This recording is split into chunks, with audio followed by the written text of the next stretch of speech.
செங்கல்பட்டு மாவட்டம் செய்யூர் தொகுதிக்குட்பட்ட அகரம் முதல் புத்திரன்கோட்டை வரையிலான இணைப்புச் சாலை தரமற்ற முறையில் போடப்பட்டதாக மக்கள் தெரிவித்த புகாரின் பேரில் எம்எல்ஏ பனையூர் பாபு புதிய சாலையை ஆய்வு செய்ய அமைச்சர் ஏவ வேலுவிடம் கோரிக்கை வைத்தார். இதையடுத்து நெடுஞ்சாலைத்துறை ஆராய்ச்சி நிலைய இயக்குநர் சரவணன் தலைமையிலான அதிகாரிகள் இயந்திரங்களை கொண்டு சாலையை வெட்டி கள ஆய்வு மேற்கொண்டனர்.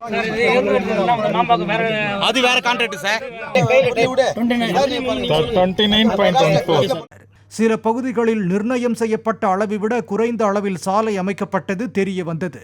சில பகுதிகளில் ஆய்வு செய்ய சாலையை தனியாக வெட்டி எடுக்க இயலாத அளவுக்கு தரமற்ற முறையில் தார் மற்றும் ஜல்லிகளை கொண்டு சாலை போடப்பட்டிருப்பது தெரிய வந்தது.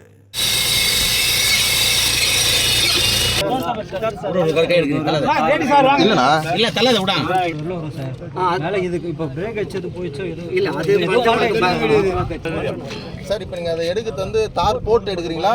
ரெட் மிக்ஸ் இல்ல சார், அதாவது நான் வந்து 3 சென்டிமீட்டர் போட்டிருக்காங்க, ஆனால் அது வந்து பைண்டர் இல்லைன்னு எழுதுறேன்.